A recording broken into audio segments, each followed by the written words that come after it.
Percaya ke saudara, hati yang gembira adalah obat. Amin. Bersukacitalah, itu adalah perintah Allah yang harus saudara dan saya lakukan. Come on, dijadikan saudara dan saya lebih dari pemenang. Haleluya. Oh yeah, yeah. Oh. Kami mau bergembira, bersukacita, bahagialah kami. Oh yeah. Haleluya. Dengan pujian ini bersama-sama. Are you ready? Haleluya. Katakan, hati yang gembira adalah obat, seperti obat hati yang senang.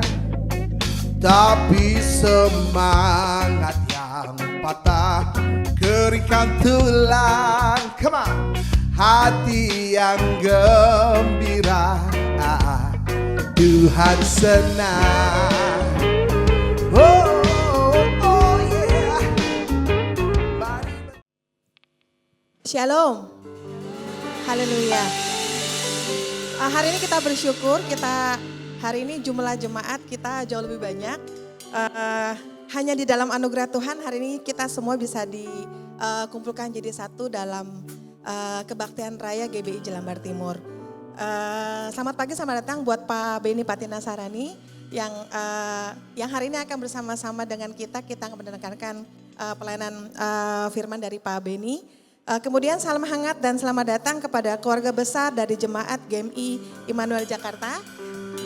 Mari kita sambut dengan tepuk tangan. Yang melalui paduan suara Immanuel Choral akan membawakan kesaksian pujian buat kita semua nanti. Dan akan juga bernyanyi bersama-sama dengan paduan suara GBI Jelambar Timur, Lighthouse Choir di bawah bimbingan dari Pak Tutu Suhendro. Haleluya, puji Tuhan. Yang akan mengkondak 2 buah lagu ya Pak? 2 buah lagu atau 2 album Pak? Haleluya, puji Tuhan. Dan selamat pagi buat seluruh jemaat GBI Jelambar Timur. Shalom. Haleluya, haleluya. Mari kita semua bangkit berdiri. Kita berikan salam dan senyum kita kanan kiri, kita katakan shalom, shalom. Mari kita memuji Tuhan.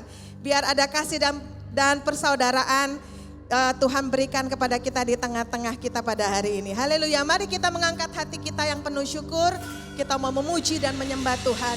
Kita mau menyenangkan hati Tuhan kita. Tuhan, kami bersyukur buat segala berkat dan anugerah yang Tuhan berikan kepada kami. Segala hal baik untuk kami nyanyikan atas besarnya kasih setia Tuhan. Pagi hari ini kami akan menaikkan pujian kami buat besarnya kasih setiamu. Hingga malam hari nanti biarlah hati kami boleh bersuka cita, boleh memuji dan menyembah Tuhan. Haleluya, haleluya. Terima kasih Tuhan.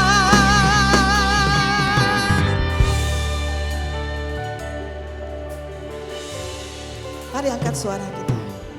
Terima kasih Tuhan untuk kasih setiamu yang ku alami dalam hidupku. Terima kasih Yesus untuk kebaikanmu sepanjang hidupku. Katakan, terima kasih Tuhan untuk kasih setiamu yang ku alami dalam hidupku. Terima kasih Yesus untuk kebaikanmu Tuhan. Haleluya, sepanjang hidup kami. Ya Tuhan. Terima kasih Yesus. Terima kasih Yesusku. Buat anugerah yang kau beri. Sebab hari ini hanya oleh kasih setiamu hari ini kami boleh dikumpulkan Tuhan. Haleluya. Bagimu terima kasih Yesus. Terima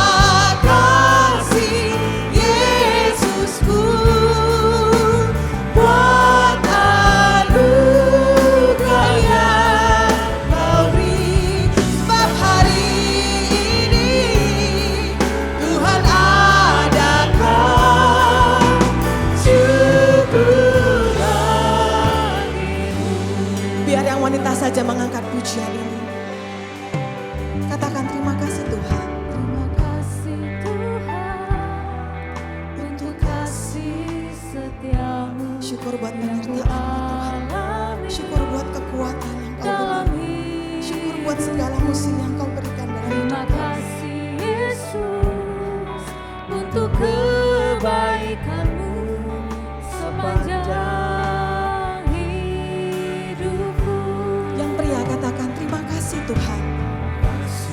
Tuhan untuk kasih setia. Syukur bagi Tuhan atas kecukupan yang kau beri. Syukur bagi Tuhan buat kekuatan yang kau limpahkan kepada kami. Terima kasih Tuhan. Yesus untuk kebaikan. Sama-sama katakan di panjang hidupku. Kami angkat hati kami menyerukan. Terima kasih Yesusku buat anugerah yang kau beri. Sebab hari ini Tuhan adakan syukur bagimu. Kami nyanyikan selamanya. Terima kasih Yesusku buat anugerah yang kau beri. Sebab hari ini Tuhan adakan syukur bagimu. Sebab hari ini Tuhan adakan. Ini yang kami percaya. Sebab hari ini Tuhan adakan. Sebab hari ini Tuhan adakan syukur bagimu.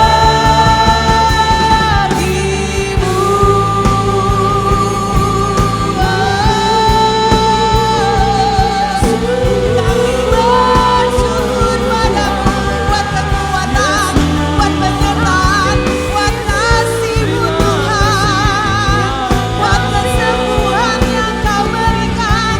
Glory, glory, haleluya. Terima kasih Tuhan. Biarlah Tuhan baik bagi kami menyanyikan syukur kepada Allah. Kami menyanyikan mazmur bagi nama-Mu ya kepada Engkau Allah yang maha tinggi. Kami memberitakan kasih setia-Mu. Pada pagi ini kami menyatakan keagungan-Mu. Kami menyatakan besarnya kasih-Mu. Haleluya.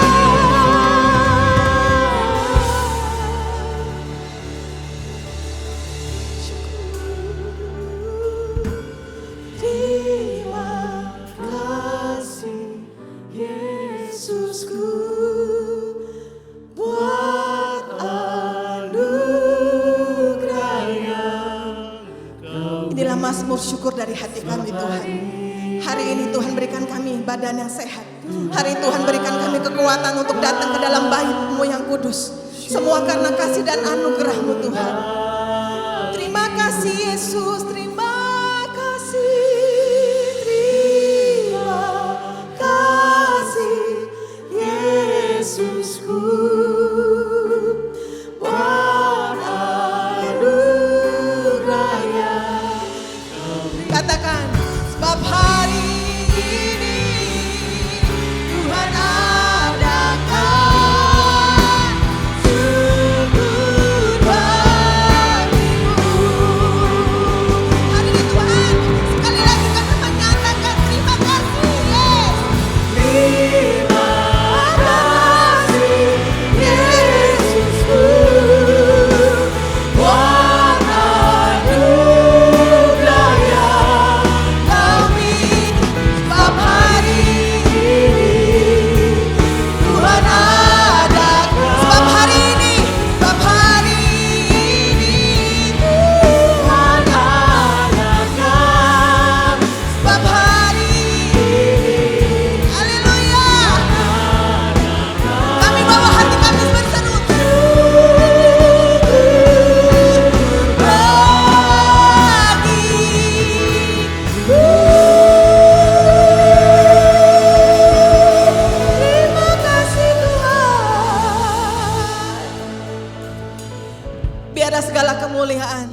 pujian, segala hormat, dan segala kemuliaan akan kami berikan dan akan kami nyanyikan hanya bagi Tuhan.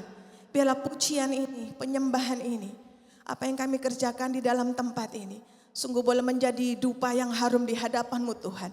Menyenangkan hati-Mu. Dan biarlah selama pujian penyembahan boleh kami naikkan bagi Tuhan. Biarlah arah Roh Kudus boleh mempersiapkan hati kami untuk diberkati melalui paduan suara, melalui firman-Mu yang akan kami dengarkan hari ini. Sebab ada Roh Allah yang akan berkata-kata, ada Roh Allah yang akan menolong kami untuk boleh menyuarakan kesaksian hidup kami. Betapa besar, betapa sungguh agung kasih Tuhan bagi kami. Hanya di dalam nama Tuhan Yesus Kristus kami berdoa, kami mengucap syukur. Setiap kita yang percaya sama-sama kita berkata, amin. Haleluya, beri tepuk tangan bagi Tuhan. Haleluya, haleluya. Amin. Biarlah dalam segala musim hidup kita tetap percaya bahwa hanya Tuhanlah satu-satunya sumber kekuatan, sumber pengharapan. Haleluya. Amin. Amin.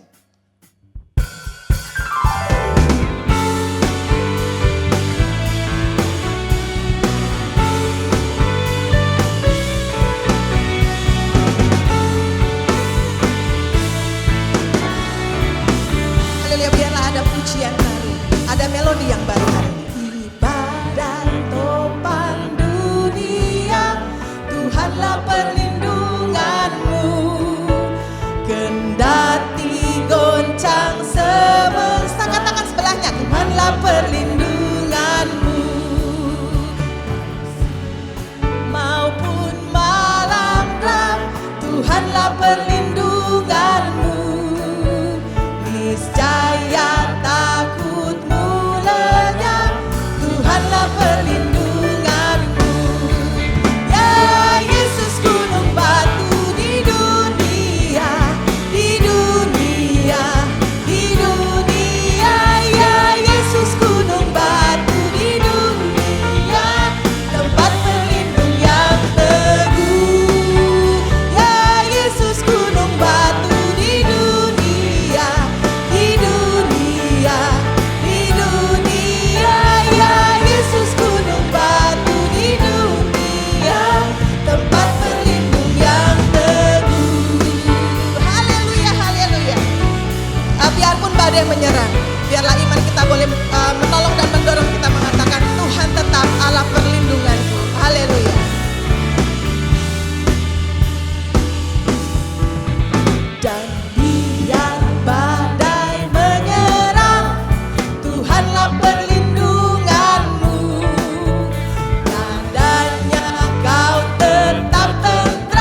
Hari ini kita boleh dikuatkan.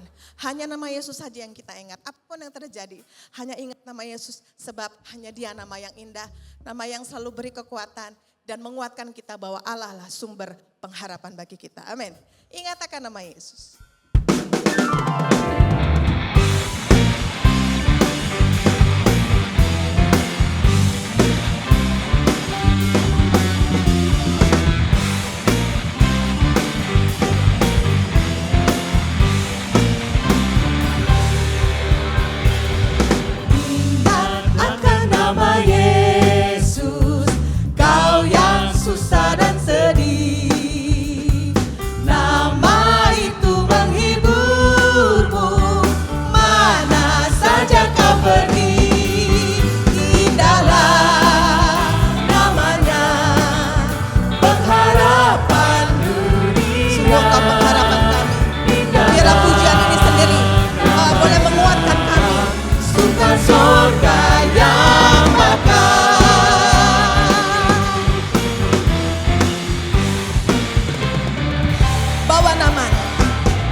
kekuatan.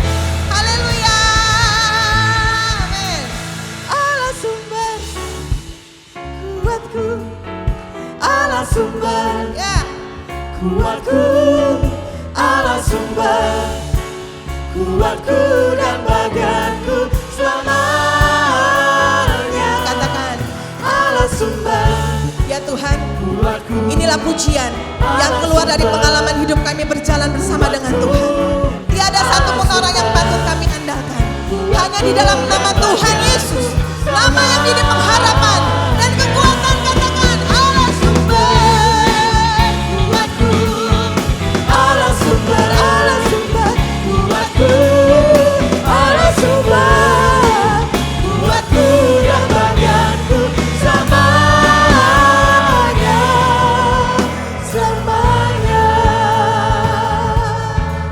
Ya haleluya Tuhan, hanya Engkau milikku di surga. Hanya Kau milikku di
Tuhan. Puji nama Tuhan. Haleluya. Saat ini kita akan diberkati dengan kesaksian pujian dari paduan suara Immanuel Choral dari GMI Immanuel Jakarta yang akan membawakan satu buah lagu In Christ Alone.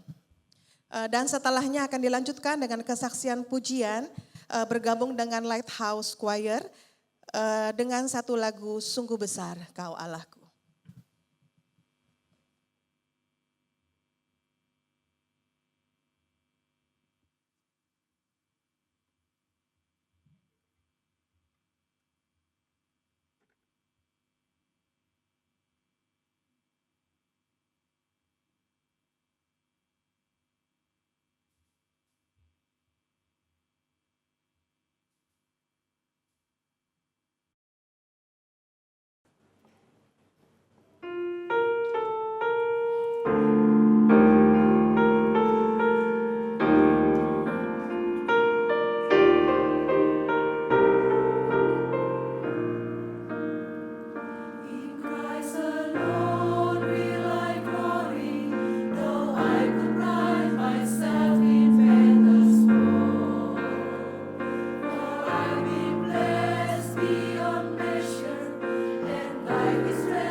Satu kali lagi kita berikan kemuliaan hanya bagi nama Tuhan. Haleluya, haleluya.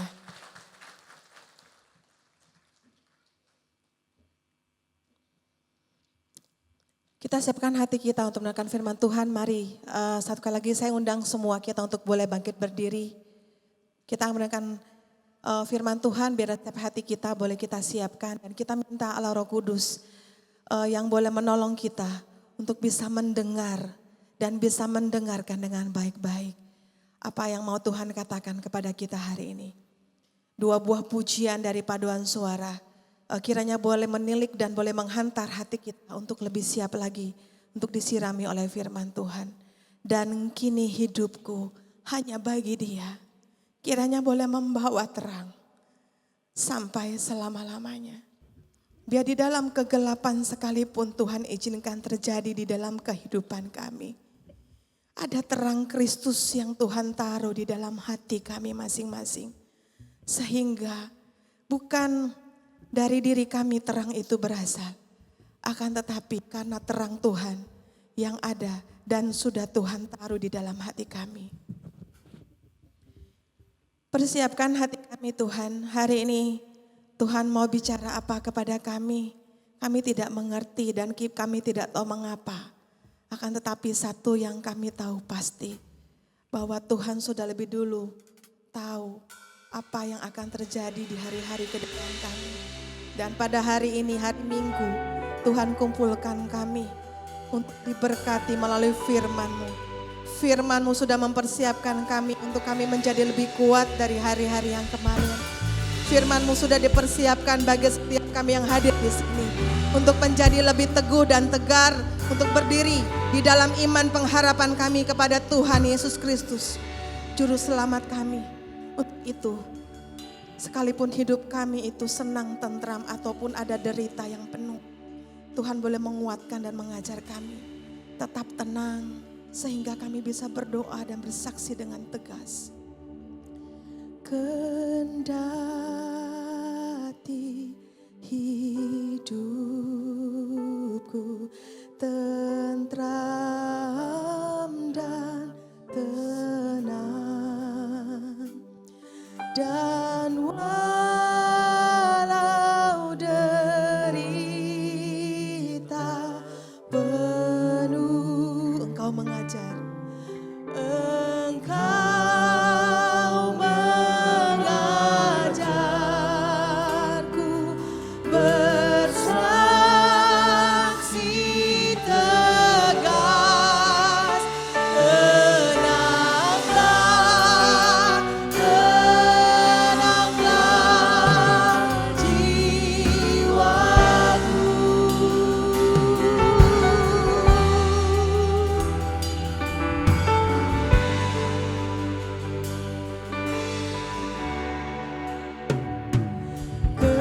Kendati pun susah terus menekan, dan iblis geram menyerbu. Ingatkan dan kuatkan kami, Tuhan ku menjaga anaknya tetap. Tenanglah, tenanglah jiwaku.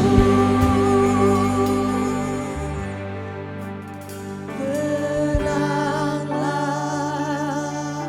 biarlah setiap jiwa kami boleh diberikan ketenangan. Sekalipun iblis sedang mencoba hidup kami, tenanglah hai jiwa, tenanglah hai setiap jiwa. Bangunlah pengharapanmu di dalam Tuhan hai setiap jiwa. Tenanglah, serukan, tenanglah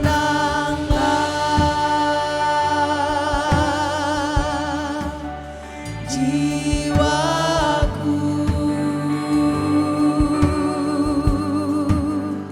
Tenanglah, tenanglah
percayakan korban yang telah kau berikan dalam kehidupan kami di tempat ini Tuhan. Kami percaya karena korban yang sempurna di atas kayu salib itulah kami ada di sini. Karena itu Tuhan, pada hari ini kami membuka hati kami dan izinkan kebenaran firman Tuhan mendarat di hati kami yang subur. Firman yang hidup, firman yang membawa kami dalam perubahan kehidupan. Firman yang memulihkan dan menyembuhkan kami. Firman yang tajam seperti pedang bermata dua yang masuk sampai ke dalam kehidupan kami dan mengeluarkan semua potensi-potensi ilahi dalam hidup kami. Sebab kami akan mengetahui kebenaran dan kebenaran yang kami ketahui akan memerdekakan setiap kehidupan kami. Dan di atasnya kami hidup, kami janji Tuhan dipermuliakan sampai selama-lamanya. Karena itu kami menyerahkan seluruh hidup kami di atas kebenaran firman-Mu. Di dalam nama Tuhan Yesus Kristus kami naikkan doa dan syukur kami dan bersama-sama kita berkata amin. Silakan duduk Bapak Ibu yang saya kasihi. Shalom Bapak Ibu semuanya. Sangat senang saya pagi hari ini bisa berjumpa lagi dengan Bapak Ibu. Pastor Willis terima kasih dan semua tim pengembalaan yang ada di sini. Saya berdoa Tuhan jaga kita punya hidup, Tuhan pelihara kita punya hidup karena Dia punya rencana yang besar dalam kehidupan kita. Amin. Dan pada ibadah hari ini saya diberi tema tentang cakap mengelola masalah. Karena itu saya memberi judul adalah Prevailing Over Hardship. Bagaimana kita bisa tangguh di dalam setiap tantangan dan konflik dan masalah yang kadang Tuhan izinkan terjadi dalam perjalanan kehidupan kita.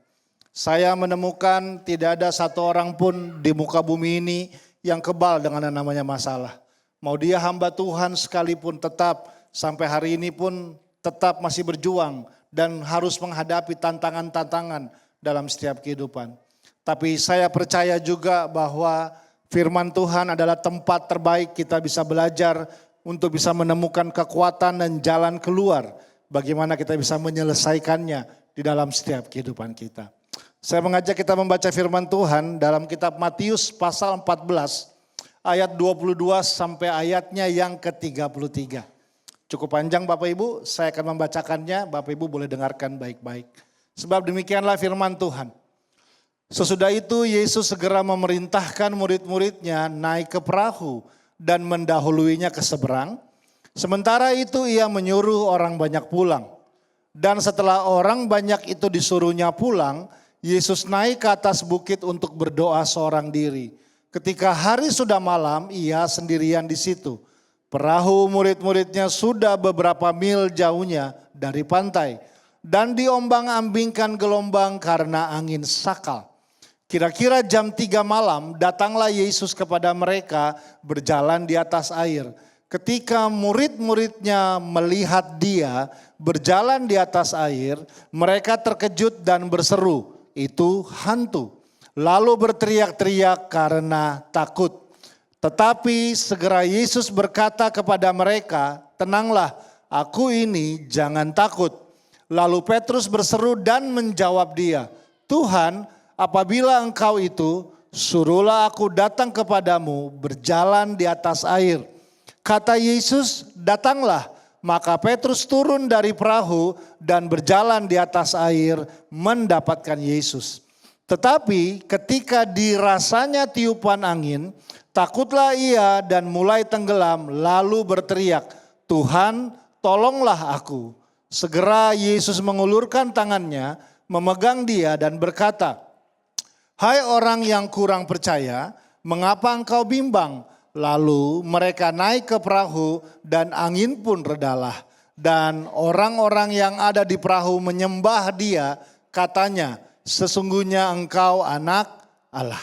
Nah, Bapak Ibu yang saya kasihi, ada sebuah pepatah yang mengatakan bahwa life is a journey.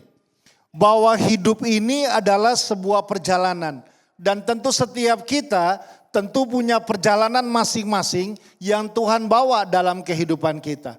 Tetapi setidaknya saya menemukan di dalam perjalanan kita, ada dua perjalanan penting yang perlu terjadi dalam kita punya hidup. Perjalanan yang pertama adalah tentu perjalanan di mana kita diizinkan Tuhan lahir di muka bumi ini. Percayalah Bapak Ibu, saya yang sebesar ini dulu pernah kira-kira 45 cm besarnya Bapak Ibu ya. Dan kalau saya nggak salah 3,1 kilogram. Waktu saya lahir, ya berarti umur saya ketahuan nggak apa-apa ya. 46 tahun yang lalu, tepat beberapa hari yang lalu gitu. Jadi perjalanan saya dimulai dari 46 tahun yang lalu dan terus berjalan, terus berjalan, terus berjalan. Kalau saya tarik napas dan keluar udara dari hidung saya, dari mulut saya, itu menandakan bahwa perjalanan yang pertama saya belum selesai. Kalau itu udah gak keluar lagi, kemungkinan besar saya ada kalau nggak di San Diego Hills atau di Tanah Kusir Bapak Ibu ya. Nah tetapi selain perjalanan pertama, juga ada perjalanan kedua yang penting dalam kita punya hidup. Yaitu perjalanan waktu kita dilahirkan kembali dalam perjalanan kehidupan kita. Kira-kira 26 tahun yang lalu, saya memutuskan pensiun dini sama hidup saya.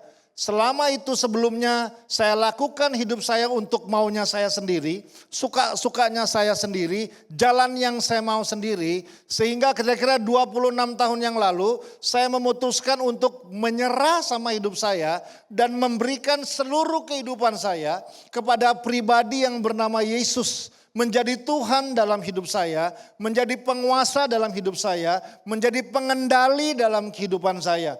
Bapak Ibu kalau naik mobil nggak mungkin setirnya ada dua. Selalu kemudinya cuma satu. Nah kira-kira 26 tahun lalu saya memutuskan menyerahkan kendali kehidupan saya kepada Yesus. Dan saya pindah ke kursi penumpang.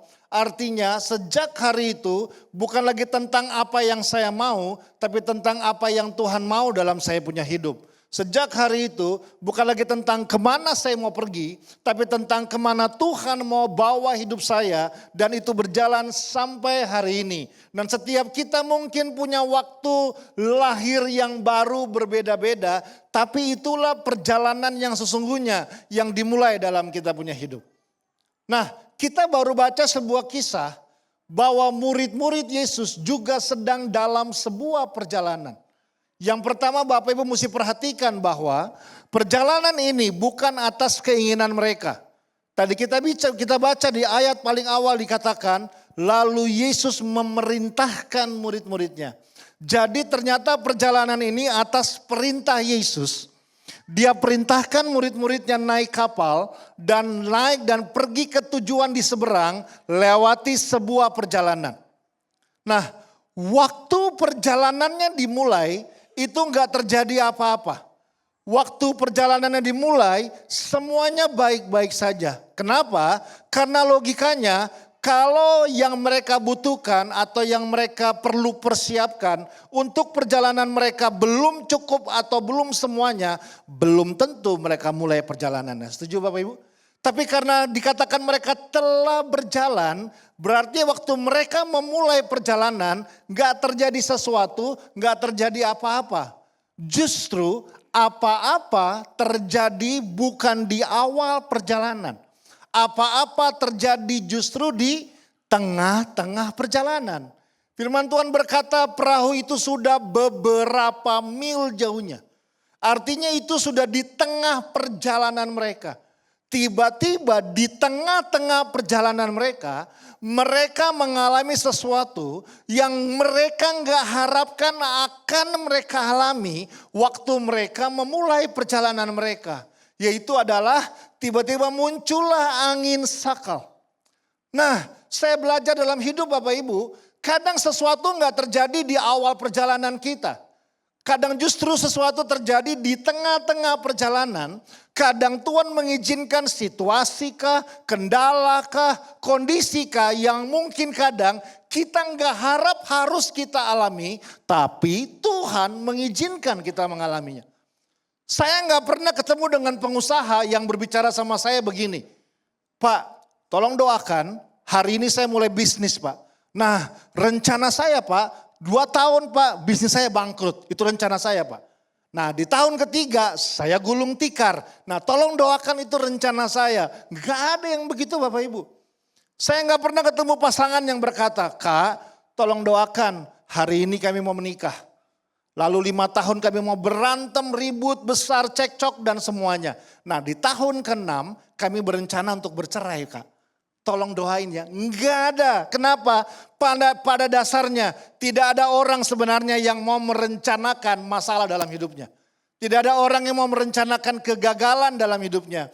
Tapi kadang itu diizinkan Tuhan terjadi seperti yang dialami oleh para murid-murid. Di tengah perjalanan mereka berhadapan dengan yang namanya angin sakal. Bapak Ibu masih ingat pelajaran geografi di SD tentang apa itu angin sakal Bapak Ibu ya. Angin sakal adalah angin yang bergerak dari segala arah dengan sangat kencang dan banyak memakan korban kapal-kapal yang tenggelam. Tapi waktu saya mencoba merenungkan, saya menemukan sebuah pemahaman seperti ini Bapak Ibu. Ini menurut saya. Menurut saya, angin sakal tidak bisa membuat sebuah kapal tenggelam. Saya ulang pelan-pelan. Angin sakal sebenarnya nggak bisa membuat sebuah kapal tenggelam. Tetapi angin sakal dapat membuat gelombang air yang sangat besar. Nah, gelombang air yang sangat besar itulah yang bisa membuat kapal tenggelam. Karena logikanya kalau kapalnya ada di darat, gak di atas air, mau ada angin sakal sebesar apapun, gak akan mempengaruhi kapal tersebut, benar? Tapi karena kapal tersebut ada di atas air, sehingga waktu angin sakal datang, angin sakal itulah yang menyebabkan gelombang air berubah menjadi sangat besar dan dapat berakibat fatal menyebabkan kapal tersebut bisa tenggelam paling parah karena gelombang air tersebut. Yang bukankah gelombang air yang sama juga itu yang dibutuhkan untuk kapal sampai ke tujuan. Kapal nggak punya roda, itu namanya mobil Bapak Ibu. Kapal, apalagi zaman dulu belum ada kapal motor, itu kapal layar. Artinya kapal tersebut membutuhkan gelombang air untuk sampai ke tujuan. Tapi ternyata gelombang air yang sama juga dapat menyebabkan kapal tersebut karam dan tenggelam. Artinya dalam kehidupan kita, kadang hal yang sebenarnya dapat membawa kita kepada tujuan, tapi kadang hal yang sama juga malah membuat hidup kita mengalami kegagalan. Saya coba renungkan kira-kira apakah hal yang kadang sebenarnya bisa bawa kita sampai tujuan, tapi ternyata hal yang sama juga dapat membawa kita mengalami kegagalan. Muncullah satu kata ini Bapak Ibu, namanya adalah motivasi. Saya menemukan Bapak Ibu, waktu motivasi berubah, arah bisa berubah. Waktu motivasi berubah, tujuan bisa berubah. Dua orang bisa melakukan hal yang sama, tapi dengan motivasi yang berbeda, hasilnya akan sangat berbeda. Ada orang yang mau tolong orang lain karena dia punya belas kasihan yang besar. Dia tulus, dia pengen tolong orang lain, tapi juga ada orang yang tolong orang lain demi sebuah keuntungan. Supaya dia dibilang orang hebat, orang dermawan, supaya dia dianggap terpuji. Dan tahukah Bapak Ibu, itu semua siapa yang paling tahu? Cuma dua orang yang paling tahu. Pertama Tuhan, kedua diri sendiri. Urusan motivasi cuma diri sendiri. Nah, karena itu tantangan selalu ada Bapak Ibu. Masalah selalu ada, mau ditengking, mau diundang, mau apapun selalu ada. Tapi yang menjadi pertanyaan sama kita punya hidup adalah bagaimana motivasi hati kita, bagaimana motivasi hidup kita waktu itu terjadi. Itu yang paling penting, yang perlu terbangun dalam kehidupan ini. Makanya sangat saya belajar, saya pernah bilang di sini Bapak Ibu, kalau Bapak Ibu masih ingat. Ini urusan ini gak ada urusannya sama kerohanian seseorang. Banyak juga yang namanya pendeta buat hal yang gak masuk akal di luar sana, saya ketemu. Banyak juga yang dibilang orang baik, orang dermawan, orang pintar, orang berintelektual, orang bermartabat. Tetap saja kelakuannya kotor, perkataannya kotor, hidupnya kotor dalam kehidupan. Gak ada urusannya sama urusan kerohanian seseorang. Karena itu yang kita perlu perkuat dalam kita punya hidup. Sehingga begini, Waktu kita mengalami apapun, orang boleh pandang kita rendah, kita tetap percaya kita orang yang luar biasa. Orang mau puji, orang gak mau puji, saya tetap akan mengerjakannya. Orang mau hargai, orang gak mau hargai, saya akan tetap melakukannya. Orang mau tepuk tangan, orang gak mau lihat sekalipun, saya akan tetap mengerjakannya. Karena saya berusaha menjaga agar apapun yang kita lakukan lahir dari motivasi yang benar dalam perjalanan kita punya hidup. Nah ini yang kita perlu bangun dalam perjalanan kehidupan kita. Waktu tantangan datang. Nah, bagaimana caranya kita bisa belajar membangun dan mengelolanya dengan baik? Ada beberapa hal dengan cepat saja saya ajak Bapak Ibu untuk kita membicarakannya. Hal yang pertama, dikatakan di ayatnya yang ke-31 dikatakan begini. Lalu segera Yesus mengulurkan tangannya, memegang dia dan berkata, "Hai orang yang kurang percaya, mengapa engkau bimbang?" Kebimbangan datang karena orang kurang percaya. Jadi ternyata untuk kita bisa mengelola masalah dengan baik dan dengan motivasi yang benar. Prinsip yang pertama adalah bagaimana cara kita bisa membangun motivasi agar perjalanan kita nggak menyimpang. Tetap pada tujuan awal meskipun tantangan datang. Itu sangat dipengaruhi dari apa yang menjadi belief dalam kita punya hidup. Atau dalam bahasa sederhananya, apa yang kita percaya itu yang menentukan perjalanan kehidupan kita. Kalau Anda percaya bahwa hidup itu harus jujur, berbisnis itu harus jujur, bekerja itu harus gak pandang bulu, melayani orang itu harus kepada siapa saja, gak pandang siapapun dia. Kalau Anda percaya hal-hal kecil itu penting, gak bisa saya kompromi sama hal-hal yang kecil. Itulah yang akan tampak dalam perjalanan kehidupan Anda. Tapi kalau Anda juga mempercayai, ya udahlah Pak, semua orang juga buat kok. Ini terjadi di kota-kota besar kok. Semua juga lakukan, namanya juga manusia. Ya Pak, apalagi banyak bilang begitu. Hamba Tuhan itu kan juga manusia. Emangnya saya Casper Bapak Ibu gitu ya. Iya benar, tapi saya gak bisa pakai itu sebagai alasan untuk saya menyalahgunakan semuanya. Nah karena itu prinsip yang pertama. Perhatikan apa yang menjadi belief.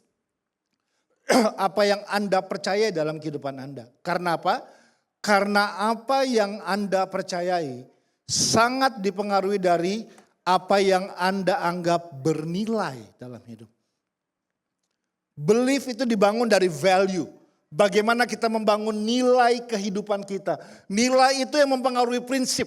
Nilai itu yang menentukan orang akan kompromi atau nggak kompromi. Nilai itu akan menentukan orang tetap setia atau mundur waktu ada masalah. Nilai yang kita pegang itu yang menentukan bagaimana anak-anak kita terbangun, bagaimana bisnis kita terbangun, bagaimana karir kita terbangun, bagaimana pelayanan yang kita kerjakan terbangun. Sangat didorong dan dipengaruhi dari apa yang Anda anggap punya nilai. Value adalah apa yang saya anggap penting dalam saya punya hidup. Itu namanya value. Setiap orang bisa punya value yang dibangun dari latar belakang yang berbeda-beda.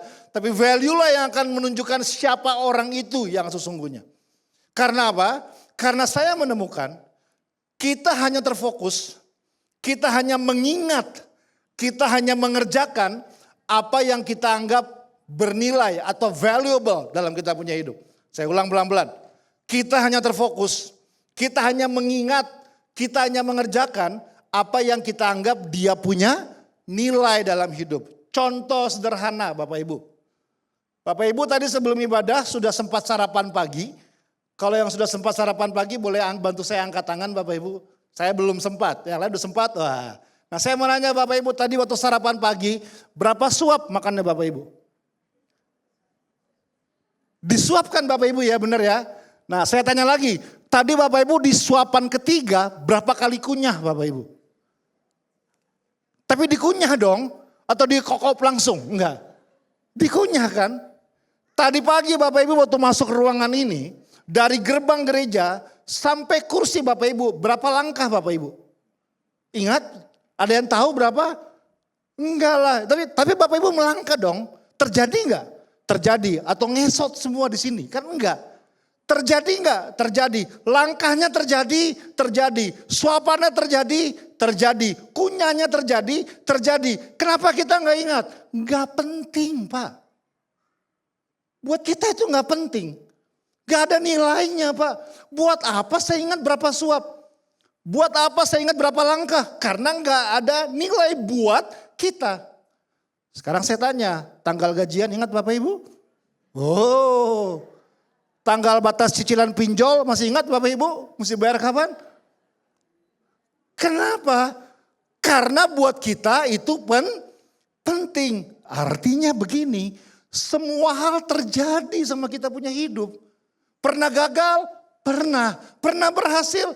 Pernah. Pernah menangis? Pernah. Pernah tertawa? Pernah. Pernah maju? Pernah. Pernah mundur? Pernah. Tapi kenapa kadang ada orang yang cuma ingat gagalnya aja, yang cuma ingat menangisnya aja, yang cuma ingat mundurnya aja. Padahal mungkin kalau kita tanya, gak mungkin dia gak pernah mengalami kemajuan. Gak mungkin dia gak pernah berhasil. Sadar bahwa dia pernah gagal adalah sebuah keberhasilan. Artinya apa? Itu isu tentang mana yang kita kasih nilai. Kalau kita kasih nilai lebih kepada hal yang negatif, itu yang menjadi belief dalam kita punya hidup. Kalau kita kasih nilai sama hal yang positif, mau masalah sebesar apapun, kita akan berkata, hari ini masalah boleh besar. Tapi dulu saya pernah berhasil dalam masalah saya. Kalau Tuhan dulu pernah berhasil buat saya berhasil, masalah yang besar ini juga, saya yakin Tuhan akan bantu saya untuk saya bisa berhasil. Mana yang kita kasih nilai? Coklat Silver Queen, oh ini live ya, oke, ibadah ini disponsori oleh Coklat Silver Queen gitu ya. Coklat Silver Queen di bulan Februari nilainya beda sama coklat Silver Queen di bulan April. Kenapa? Karena bulan Februari dikenal dengan bulan Valentine. Rasanya sama, harganya sama, nilainya jadi beda. Karena kita adding value di situ. Contoh apa lagi? Sapi.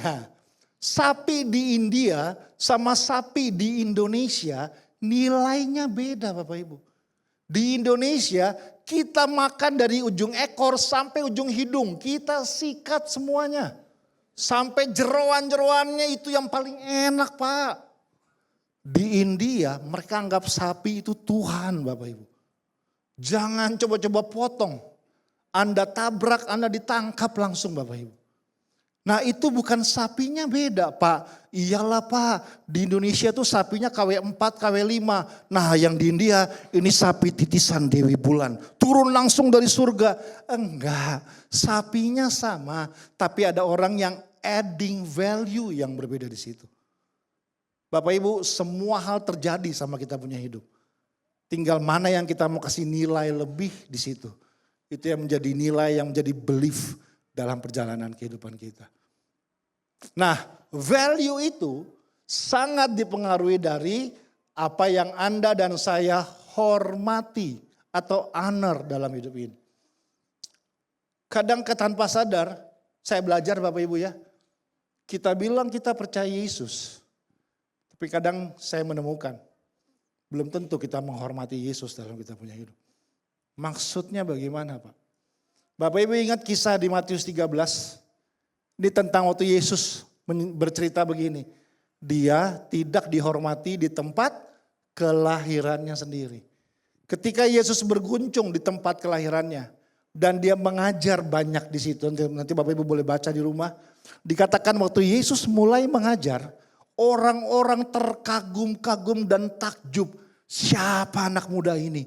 Luar biasa dia mengajarnya. Tapi kalau kita baca di akhirnya tiba-tiba semua orang meninggalkan Yesus. Baru Yesus bilang seorang nabi dia tidak dihormati di tempat asalnya sendiri. Nah Anda baca di bagian terakhir. Bagian terakhir Yesus bilang begini Bapak Ibu. Lalu Yesus terheran-heran. Kenapa? Karena di situ mujizat jarang terjadi. Ternyata di tempat di mana Yesus tidak dihormati, mujizat jarang terjadi. Nah, Kata tidak dihormati di situ dari bahasa aslinya namanya without honor. Nah, kata without honor itu ternyata berasal itu bukan gini ternyata, bentuk tidak penghormatan orang-orang itu kepada Yesus, bukan mereka maki-maki Yesus, bukan mereka meludahi Yesus, bukan mereka bentak-bentak Yesus. Tapi ternyata dari kata without honor muncul kata ini, common. Tahu artinya common? Biasa. Mereka hanya memperlakukan Yesus dengan common aja. Mereka bilang begini, lah itu kan bapaknya namanya Yusuf.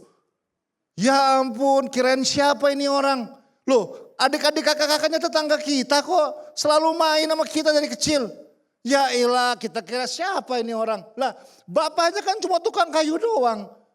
Waktu mereka memperlakukan Yesus seperti biasa aja.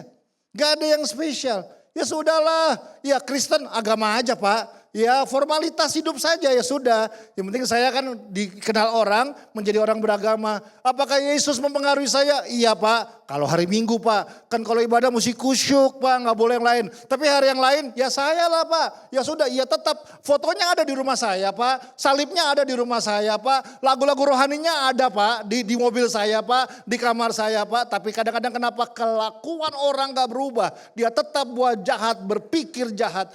Dia tetap melakukan hal-hal yang gak masuk akal. Bukan karena gak ada semua atribut rohani dalam dia punya hidup. Tapi karena kadang adalah kita cuma anggap itu cuma hal yang udahlah. Sudah hal yang biasa aja. Karena itu mengelola masalah dimulai dari yang pertama. Belief. Apa yang Anda percaya. Apa yang buat Anda bernilai. Dan bagaimana sikap kita menghargai semua yang Yesus telah buat dalam kita punya hidup. Amin. Baru hal yang kedua. Di ayatnya yang ke-29 dikatakan begini. Kata Yesus, datanglah. Maka Petrus turun dari perahu dan berjalan di atas air mendapatkan Yesus. Prinsip yang kedua yang kita perlu bangun untuk bisa mengelola masalah dengan baik. Bahwa arah motivasi kita, belief kita itu sangat mempengaruhi yang namanya keputusan kita atau decision kita. Karena pada dasarnya manusia adalah makhluk yang berkeputusan, benar? Kita yang memutuskan tentang apa yang kita mau alami dalam kita punya hidup. Ada yang di sini ditodong pistol sama Pastor Willis untuk jadi jemaat anggota sini? Nggak ada kan? Kita semua ada di sini karena keputusan kita. Karena itu keputusan penting. Hari itu di kapal ada 12 orang yang ketakutan. Mereka bingung, mereka panik, mereka nggak berharap ini situasi terjadi. Tapi yang terjadi bahkan ketika Yesus datang, mereka makin panik. Kenapa? Karena mereka berpikir itu adalah hantu, kata firman Tuhan. Tapi dari 12 orang itu, ada 11 orang yang tetap tinggal dalam kepanikannya, tetap khawatir, tetap merasa ini adalah akhir hidupnya mungkin. Mungkin Yohanes berkata, Tuhan ambillah hidup saya hari ini. Mungkin Lukas akan ingat, aduh keluarga saya tinggalkan hari ini. Mereka pasrah, mereka menyerah, mereka udah gak tahu lagi buat apa. Mungkin mereka akan bilang, ngapain Yesus bawa kita ke sini cuma untuk mati doang. Kenapa sih? Mana guru? Gak ada. Hebat banget dia cuma suruh-suruh kita pergi. Tapi malah gak ada. Mana kita seperti ini? 11 orang yang seperti itu.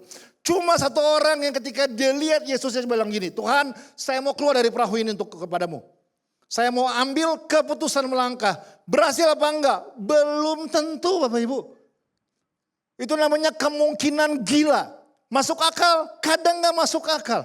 Bisa berhasil, belum tentu berhasil. Tapi Petrus memilih gak menyerah sama keadaan, menyalahkan situasi. Dia putuskan pokoknya saya harus keluar dari situasi ini. Ini keputusan saya untuk saya melangkah. Kondisinya akan beda waktu Petrus melompat, kondisi udara lagi baik-baik. Mungkin murid-murid akan bilang, wah Petrus, salto Petrus. Lompat ke kiri, ke kanan Petrus. Enggak, karena cuma dua pilihan. Tinggal di kapal, mati. Seberang dari kapal, mungkin hidup. mungkin mati juga. Tapi satu orang ini belajar gini, ini keputusan saya harus hadapi. Saya nggak salahkan keadaan, saya nggak salahkan situasi. Karena itu ini prinsip penting yang saya temukan dalam hidup saya sampai hari ini Bapak Ibu. Dalam hidup ini, ambillah keputusan yang benar dan bertanggung jawablah atas setiap keputusan yang kita ambil dalam kehidupan ini. Mungkin itu tough, mungkin itu keputusan yang sulit, mungkin itu keputusan yang gak mudah. Tapi kita harus bisa belajar bertanggung jawab atas setiap keputusan yang kita ambil dalam kita punya hidup. Waktu orang gagal bertanggung jawab atas keputusan yang dia ambil dalam hidupnya, dia akan terbiasa melakukan ini. Dia akan menyalahkan orang lain, dia akan menyalahkan keadaan, bahkan kadang-kadang dia akan menyalahkan Tuhan, tapi dia gak menemukan pembelajaran inti dari apa yang terjadi.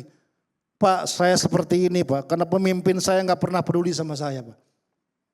Kak, saya seperti ini karena orang tua saya Kak, saya anak broken home. Papa saya gak pernah di rumah, makanya saya hancur Kak. Saya seperti ini Kak, karena saya lihat bagaimana mama saya selingkuh dan keluarga kami berantakan. Saya layak jadi anak yang hancur di luar Pak.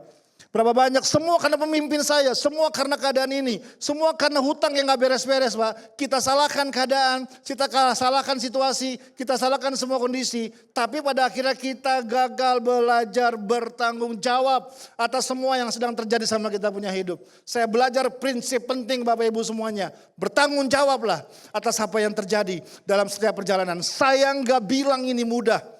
Kadang dengan air mata, kadang dengan sisa kekuatan terakhir, kadang dengan sisa harapan kecil terakhir. Tapi waktu orang memilih gak menyerah, orang memilih gak menyalahkan yang lain, dan tetap ambil keputusan, saya bertanggung jawab atas apa yang terjadi saya punya hidup. Kadang disitulah tempat Tuhan akan memulai sebuah langkah dalam perjalanan kehidupan kita.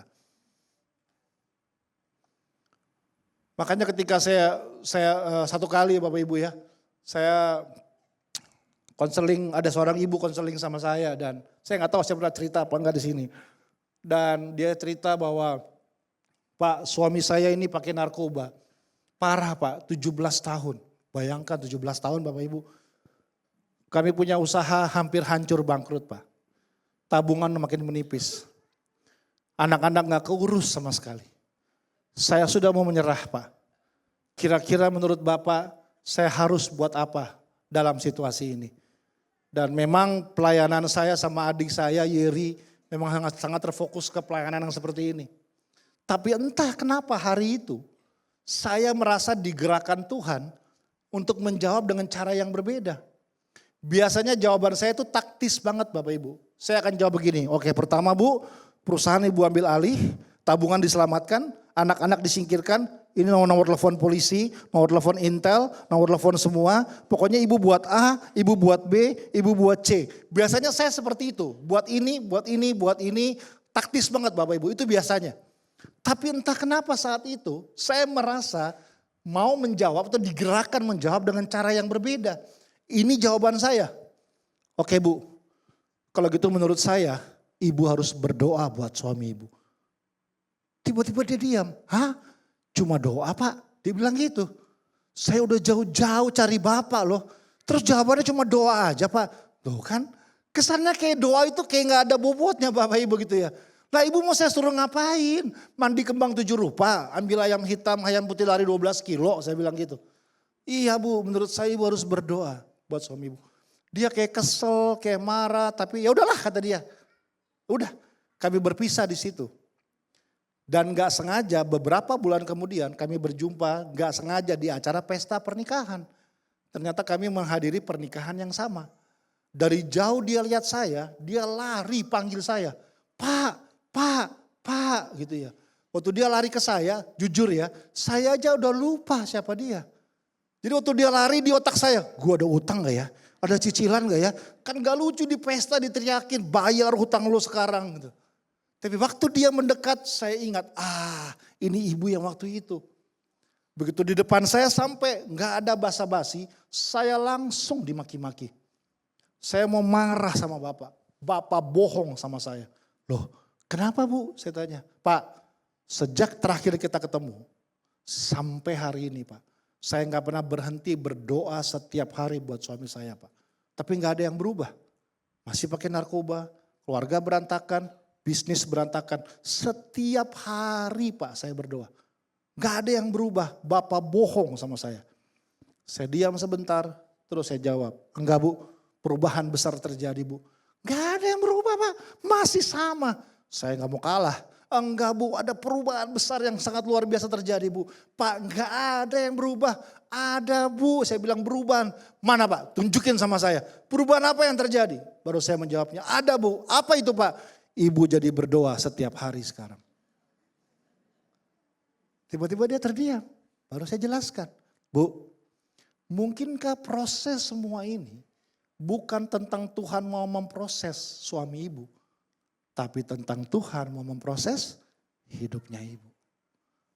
Puji Tuhan, gak ada hak sepatu yang dilempar ke saya setelah itu. Dia diam dan dia menerimanya. Kadang kita suka lempar bola Bapak Ibu. Salahkan semua karena pemimpin saya. Semua karena, Pak tapi dia yang selingkuh Pak, tapi dia yang, tenangkan dirimu, hadapi, bertanggung jawablah. Tapi saya yang ditipu, habis mau usaha saya, urusan sama hukum, saya ditangkap. Tenangkan dirimu, hadapi itu dan bertanggung jawablah. Percayalah, kadang-kadang dalam kondisi-kondisi seperti itulah, kita lihat bagaimana Tuhan dengan caranya bekerja dalam kita punya hidup. Tapi yang kita perlu adalah jangan lari dari tanggung jawab. Makanya saya tulis seperti ini Bapak Ibu ya. Stop playing God and stop blaming God. Berhenti bermain menjadi Tuhan dan berhenti menyalahkan Tuhan. Ambillah decision, ambillah keputusan dan bertanggung jawablah dengan semua keputusan ini. Itu prinsip yang kedua. Baru yang terakhir, yang ketiga. Boleh bantu saya bro? Ini. Saya ulang sedikit pelan-pelan. Prinsip dalam bagaimana kita bisa mengelola masalah dengan baik. Yang pertama adalah bagaimana yang jadi belief, apa yang kita percaya. Itu yang menentukan mana yang kita taruh nilai lebih di situ. Itu yang menentukan arah perjalanan kita. Tapi yang kedua adalah bagaimana cara kita berkeputusan dan bertanggung jawab dengan setiap keputusan yang ada. Yang terakhir, yang ketiga, ayat 27.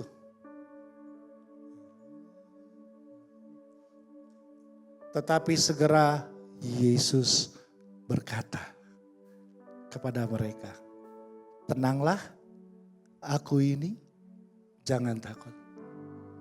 Tahu hal yang ketiga apa yang kita perlu?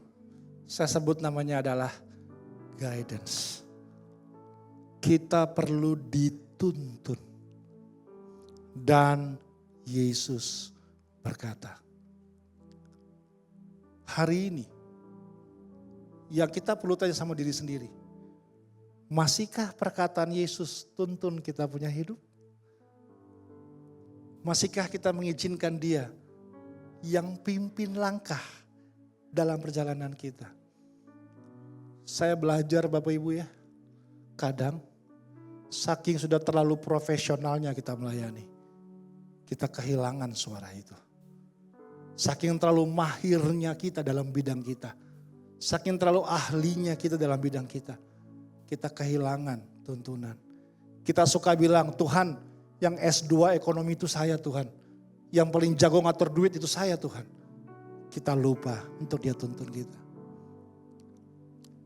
Kadang kita bilang, Tuhan yang master teologi itu saya Tuhan. Saya belajar semuanya. Tapi kita lupa untuk beri ruang untuk Dia pimpin perjalanan kita. Kadang kita bisa tersasar sama hidup. Kadang saya pernah tersasar, saya nggak tahu jalan pulang. Karena apa? Waktu kita nggak dengar lagi suaranya Dia. Yang kita dengar cuma suara diri kita sendiri. Dan saya harus bilang Bapak Ibu, suara kita terbatas. Kita perlu belajar untuk, Tuhan pimpin saya Tuhan. Saya ini terbatas. Kadang saya egois, kadang saya keras kepala. Kadang saya sok tahu, tapi saya perlu belajar untuk kasih ruang yang besar untuk pimpin hidup saya. Makanya orang itu bisa kesepian di tengah-tengah keramaian yang bising. Karena dia kehilangan suara itu. Makanya Musa bilang begini, Tuhan, kalau bukan Tuhan yang suruh jalan, saya nggak akan berjalan Tuhan. Bapak Ibu, itu bukannya Musa nggak tahu jalan lah Bapak Ibu. Itu bukannya Musa nggak ngerti gimana caranya. Bapak Ibu, Musa itu dibesarkan dengan didikan raja. Dia ahli strategi, ahli ekonomi, ahli berperang, ahli tata kelola negara, ahli kemasyarakatan. Dia dilatih di sekolah yang terbaik, dengan guru yang terbaik, pengajaran yang terbaik. Dia ahli dalam setiap bidang-bidang kehidupan. Karena dia adalah anak raja dulu di Mesir. Dengan didikan, dengan semua pengajaran. Ini orang bukan orang biasa-biasa aja. Ini orang yang sangat terlatih. Tapi pada akhirnya ini yang dia bilang, Tuhan, ini cuma satu yang saya mau Tuhan. Cuma satu Tuhan. Kalau bukan Tuhan yang suruh, saya nggak akan melangkah ke sana. Bukan tentang saya bisa, bukan tentang saya pintar, bukan tentang saya mau. Tapi tentang bagaimana saya memberi diri saya dipimpin oleh Tuhan. Dituntun oleh Tuhan. Hari ini izinkanlah dia menuntun langkah Anda. Izinkanlah dia membawa Anda dalam perjalanan ini. Kalaupun di tengah perjalanan Anda ada masalah yang datang, Anda akan sadar dan mengerti Anda sedang menghadapi masalah itu bersama-sama dengan Tuhan. Karena dia yang pimpin kita dalam perjalanan kita. Sehingga pada akhirnya kita menjadi orang-orang yang setia dan gak mudah menyerah dalam perjalanan kita. Amin. Mari kita berdoa. Pagi hari ini Tuhan, biar firman ini menuntun kami. Saya ajak Bapak Ibu ambil waktu 1-2 menit untuk merenung sebentar. Dengan apa yang kita baru dengar hari ini. Mungkin ada keputusan yang kita perlu putuskan. Mungkin ada teguran. Mungkin ada konfirmasi. Tapi hari ini, marilah kita meninggalkan tempat ini nanti dengan satu keputusan bulat. Tuhan, pimpin langkahku.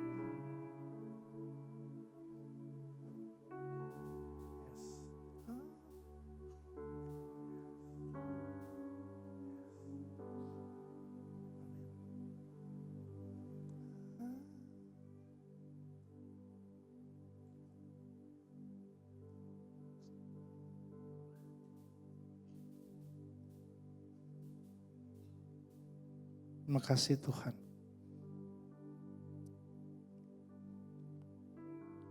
Saya boleh ajak kita untuk bangkit berdiri bersama-sama. Yuk, datang sama Tuhan hari ini.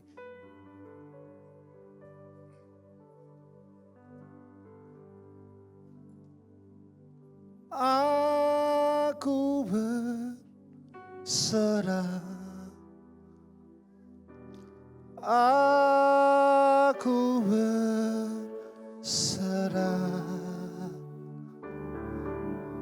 pada Yesus Juru Selamat. Aku berserah. Jadikan doa kita hari ini. Katakan. Aku berserah.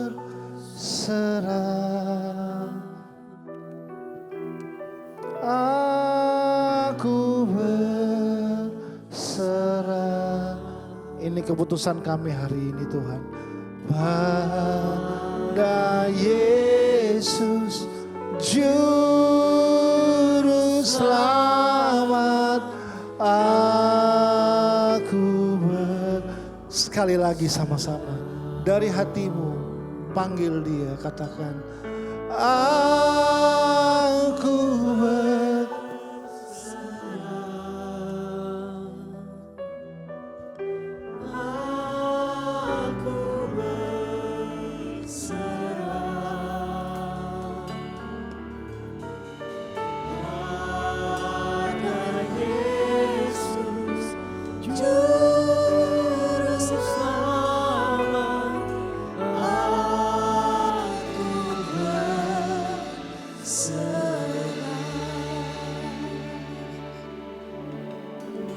Inilah penyerahan hidup kami Tuhan.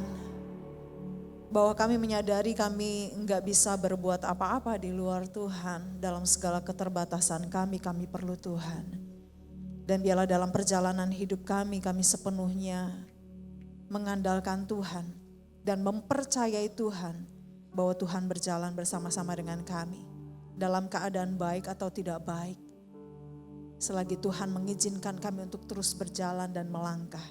Kami percaya penyertaan Tuhanlah yang akan membuat kami aman, yang akan membuat kami tenang sampai ke tujuan. Terima kasih buat kebenaran firman Tuhan. Biarlah firman-Mu boleh menerangi setiap hati kami. Untuk kami bisa melangkah dan mempercayai Allah, mengasihi Tuhan lebih lagi dalam hidup kami. Engkau memberkati hamba-Mu Bapak Pendeta Beni Patinasarani. Bila Engkau terus pakai kehidupannya, di dalam melayani jemaatnya, dalam melayani setiap jiwa-jiwa yang membutuhkan Tuhan. Engkau pakai keluarganya dan biar nama Tuhan dimuliakan melalui dan di dalam kehidupannya. Terima kasih buat kebenaran firman Tuhan, kami diberkati. Di dalam nama Tuhan Yesus kita semua yang sudah menerima firman Tuhan sama-sama katakan amin. Tuhan Yesus memberkati, silahkan duduk.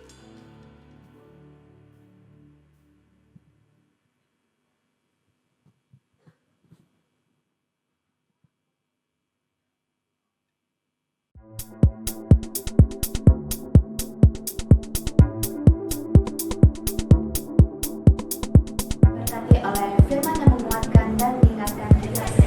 Lalu pada pukul 12 siang, ibadah Youth Sunday Service Diundang untuk hadir di dalam ibadah WBI di gedung 52 lantai 2.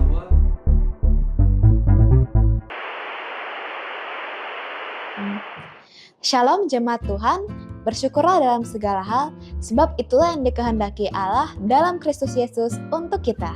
Berikut beberapa informasi penting untuk sepanjang minggu ini.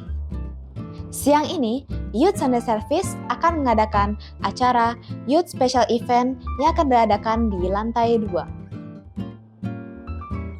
Disusul pada hari Rabu, para wanita diundang untuk mengikuti ibadah WBI yang akan diadakan pada pukul 5 sore di gedung 52. Pada hari Kamis, ibadah doa akan diadakan pada pukul 5 sore di gedung 35. Sabtu, para jemaat diundang untuk mengikuti morning prayer yang akan diadakan pada pukul 5:30 pagi di gedung 52. Minggu pukul 8 pagi, ibadah raya akan dilayani oleh Bapak Johannes Sandijaya dengan tema How Long Can You Go? Ibadah raya akan disertai dengan perjamuan kudus. Dilanjutkan pada pukul 10, ibadah sekolah minggu akan membawakan tema mengenai Tuhan Maha Kuasa. Dan pada pukul 12 siang, ibadah Youth Sunday Service akan membawakan tema mengenai buah roh kebaikan. Sekian pengumuman penting untuk sepanjang minggu ini.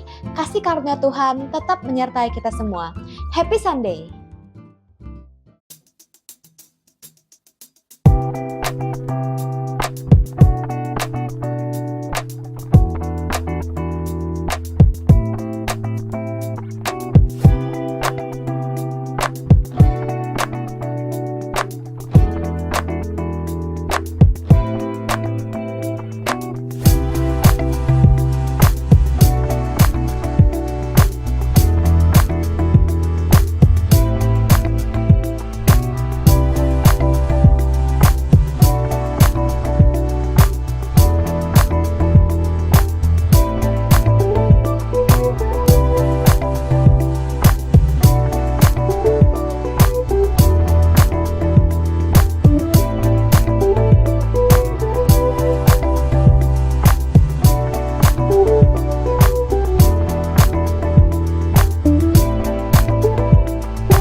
Saudara diberkati pagi hari ini dengan kebenaran firman Tuhan, boleh lambaikan tangan dan bilang ke sebelah kanan kirinya, aku diberkati. Amin. Biar setiap kita boleh memperoleh kekuatan yang baru dalam kebenaran firman Tuhan yang kita terima pagi hari ini. Dan Tuhan memakai kehidupan Bapak Beni Patinasarani dengan kasih dan kuasanya untuk terus menjadi berkat menyelamatkan baik jiwa-jiwa bagi Tuhan. Dan saat ini saya menyampaikan terima kasih kepada Bapak Pendeta Beni Patinasarani dan juga kepada Immanuel Korale dari Gereja Metodis Indonesia atas kehadiran pagi hari ini. Dan tentunya terima kasih juga kepada Bapak Tutu Sukendro yang telah mengkondak paduan suara pagi hari ini. Dan saat ini kita akan, saya mau menyambut Bapak Ibu yang mungkin baru pertama kali hadir di tempat ini. Jika ada silakan lambaikan tangan dan nanti bisa menghubungi tim Asher. Saya menyampaikan selamat datang, selamat bergabung di keluarga besar Gereja Betel Indonesia Jelambar Timur. Dan jikalau belum ada gereja tetap, kami mengundang Bapak Ibu Saudara untuk bisa mengikuti di ibadah-ibadah berikutnya. Kita akan memberikan korban syukur kita, persembahan diadakan 2 kali bagi Bapak Ibu yang mengikuti ibadah secara online. Dapat memberikan persembahan melalui scan barcode ataupun transfer ke rekening yang tertera di layar Bapak Ibu. Mari kita persiapkan persembahan syukur kita dan sekali lagi kita berdoa. Kami bersyukur bahwa segala kebaikan dan kelimpahan yang Kau beri dalam hidup kami Tuhan. Pemeliharaanmu sempurna dan saat ini kami memberi dari banyak yang Tuhan sudah beri di atas kehidupan kami. Kami mau membawa korban persembahan ini dengan hati yang mengucap syukur kepada Allah. Dengan hati yang mengasihi Allah. Dan kami bawa biarlah persembahan ini boleh berkenan kepada Tuhan. Kami siap memberi yang terbaik, hanya di dalam nama Tuhan Yesus kami berdoa, mengucap syukur. Amin. Selamat memberi yang terbaik buat Tuhan. Mari kita angkat bersama-sama pujian ini.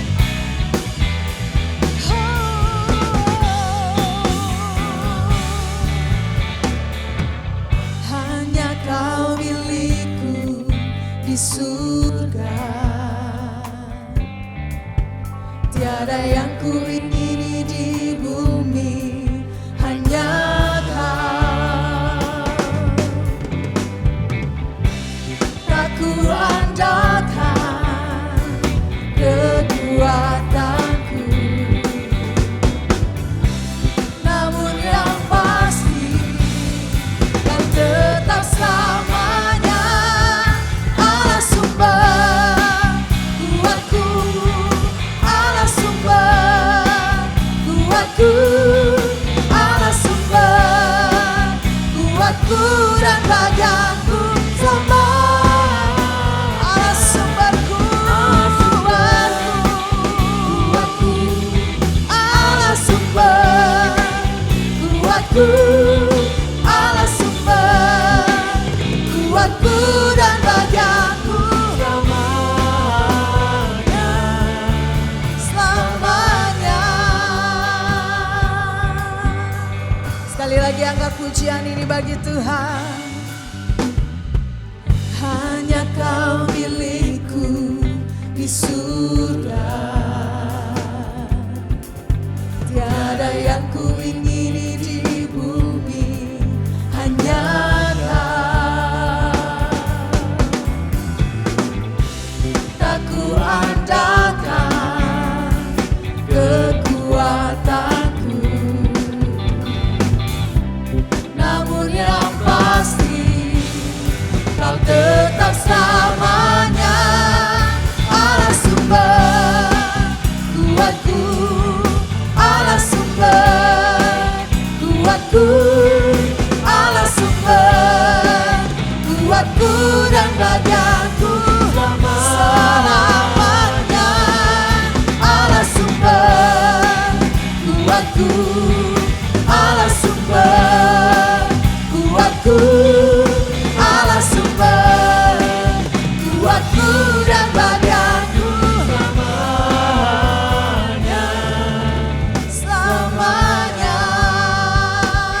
Saya mengundang kita bangkit berdiri, kembali angkat pujian ini menjadi pengakuan kita. Hanya Kau milikku di surga. Katakan tiada yang kuingini, tiada yang kuingini di bumi.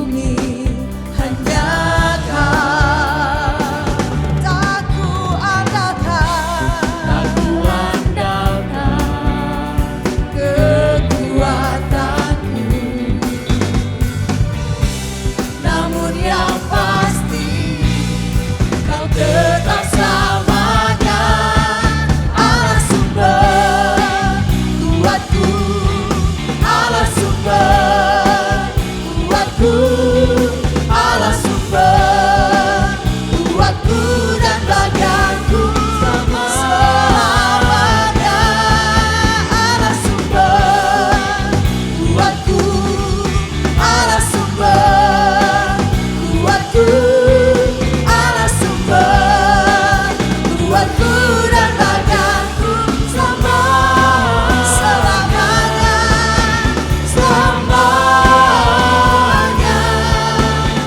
selamanya. Sama-sama katakan selamanya.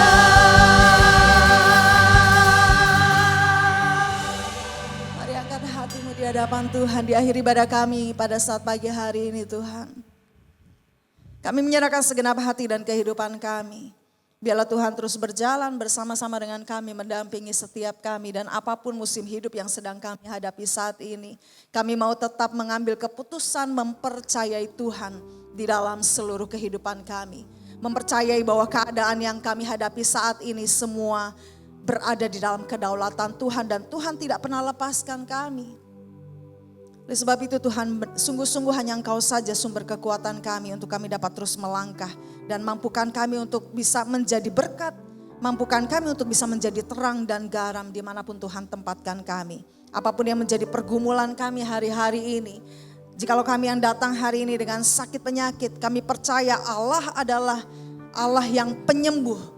Yang kami percaya bahwa Tuhan sanggup sembuhkan. Tetapi jika Tuhan izinkan terjadi kami masih berada di dalam kondisi sakit, Engkau pun Allah yang berdaulat atas kehidupan kami. Kami yang datang saat ini dengan segala pergumulan beban masalah kami. Di dalam keluarga, dalam pekerjaan, di dalam pelayanan bahkan. Kami percaya Tuhanlah penolong kami akan terus menguatkan dan memampukan kami keluar sebagai pemenang.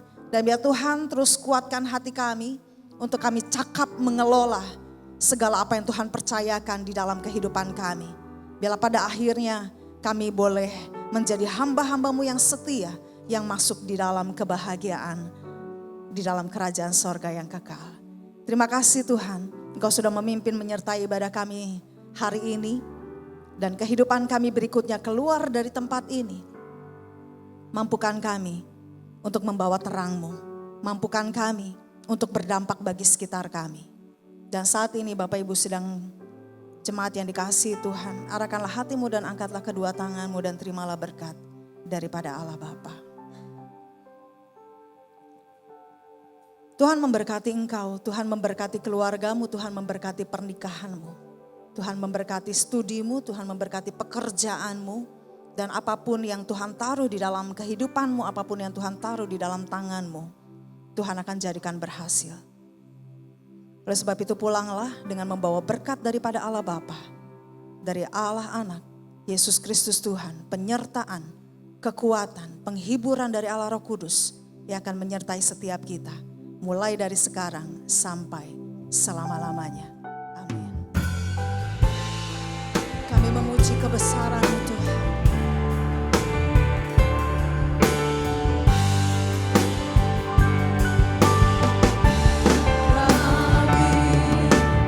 Puji kebesaran-Mu, ajaib Tuhan, ajaib Tuhan. Kami memuji